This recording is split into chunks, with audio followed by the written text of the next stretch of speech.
Baik, selamat siang. Assalamualaikum warahmatullahi wabarakatuh. Sebelumnya saya ucapkan terima kasih kepada dosen pengampu kita, Bu Rosmini, dan juga teman-teman sekalian yang telah hadir di presentasi kali ini. Saya Valerio Rahman dengan NIM akhir 134, selaku moderator dari kelompok 2 yang akan menjelaskan mengenai obligasi. Di sini saya tidak sendiri, saya ditemani oleh rekan saya. Ada Muhammad Rizal Asfa dengan NIM akhir 133, ada Rifki Hafiz dengan NIM akhir 135, ada Ramli Febriansa dengan NIM akhir 143, Resya Sofia dengan NIM akhir 152, Rinrin Handayani dengan NIM akhir 155, Tiara Nur Apirilia dengan NIM akhir 159, dan Azam Muhammad dengan NIM akhir 180. Baik, untuk latar belakang akan dipaparkan oleh teman saya. Saya persilahkan.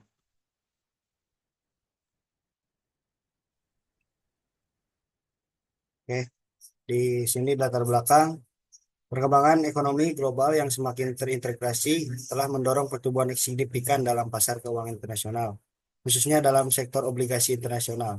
Berdasarkan data Bank for International Settlements atau BIS, pada akhir tahun 2023, total nilai outstanding obligasi internasional telah mencapai 123,5 triliun USD, menunjukkan peningkatan substansial sebesar 60% dibandingkan satu dekade sebelumnya.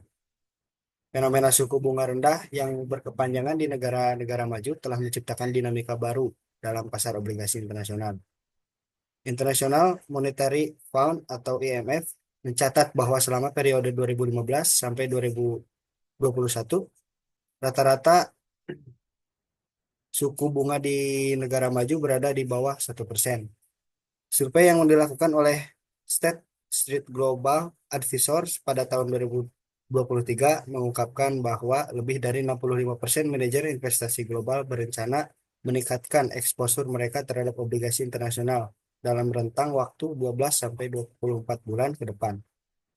Perkembangan terkini menunjukkan adanya transformasi signifikan dalam karakteristik pasar obligasi internasional, terutama dengan munculnya tren obligasi berkelanjutan atau environmental, sosial, dan governance.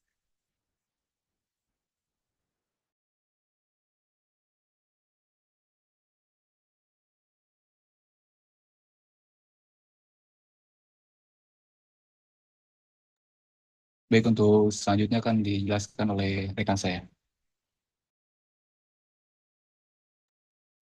Baik, selanjutnya ada obligasi internasional. Definisi obligasi internasional adalah surat utang yang diterbitkan di luar negeri oleh perusahaan atau negara dengan denominasi mata uang yang berbeda. Alasan penerbitannya yang pertama mengelola risiko eksposur mata uang, yang kedua mendapatkan tingkat bunga lebih rendah, yang ketiga diversifikasi penandaan internasional. Selanjutnya akan dilanjutkan oleh rekan saya. Baik, selanjutnya ada obligasi asing dan Eurobond. Obligasi asing diterbitkan oleh perusahaan atau negara di luar negeri dalam mata uang lokal negara penerbitan. Contohnya, Yankee Bond atau USD di Amerika Serikat, Samurai Bond, JPY di Jepang. Lalu ada Eurobond, diterbitkan di luar negara asal dengan denominasi mata uang berbeda. Contoh, obligasi euro dolar atau denominasi USD. Keunggulan diversifikasi sumber pendanaan, fleksibilitas mata uang, lalu kekurangannya risiko valuta asing, regulasi berbeda. Selanjutnya akan dijelaskan oleh rekan saya. Baik, selanjutnya ada rating obligasi internasional, di mana rating obligasi internasional dilakukan oleh perusahaan atau lembaga pemeringkat. Terdapat faktor penilaian, yaitu risiko kredit perusahaan dan risiko politik dan ekonomi negara penerbit.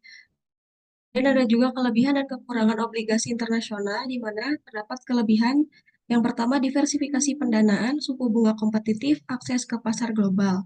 Dan terdapat kekurangan yaitu kompleksitas regulasi, risiko nilai tukar, dan biaya penerbitan tinggi. Selanjutnya akan dijelaskan oleh rekan saya. Baik, faktor penentu harga obligasi, tingkat suku bunga, kenaikan bunga menurunkan harga obligasi, inflasi menurunkan daya beli kupon, peringkat kredit mencerminkan risiko kredit perusahaan, permintaan dan penawaran menentukan nilai pasar obligasi. Selanjutnya akan dibacakan.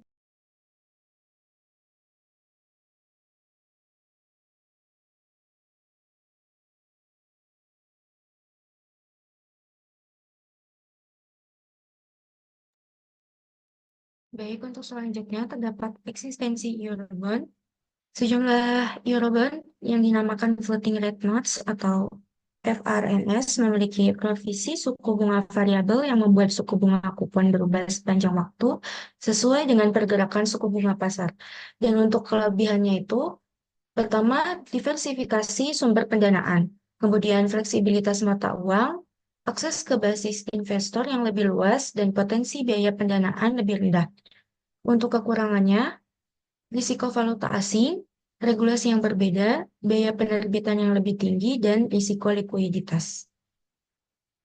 Untuk selanjutnya akan dijelaskan oleh rekan. Selanjutnya ada perbandingan Eurobond dan Euro currency.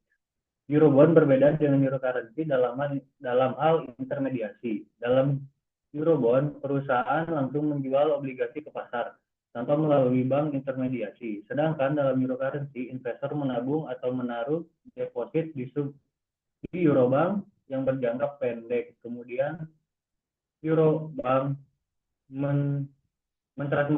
mentransformasikan tabungan tersebut ke dalam pinjaman jangka panjang ke perusahaan.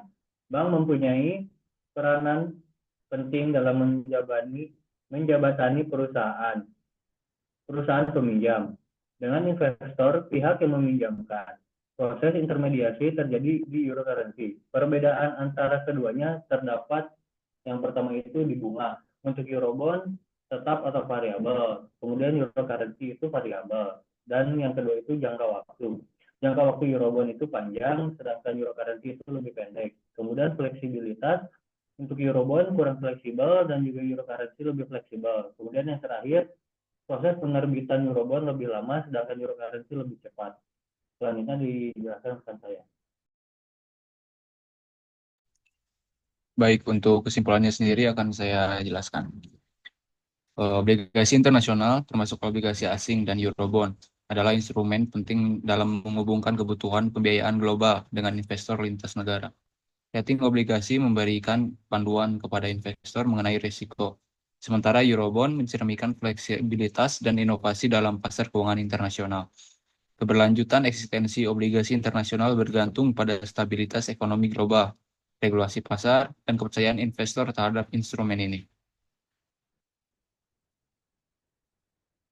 Baik, cukup sekian dari apa yang kami sampaikan. Semoga teman-teman sekalian dapat memahami apa yang kami sampaikan dengan baik. Sekian, wassalamualaikum warahmatullahi wabarakatuh.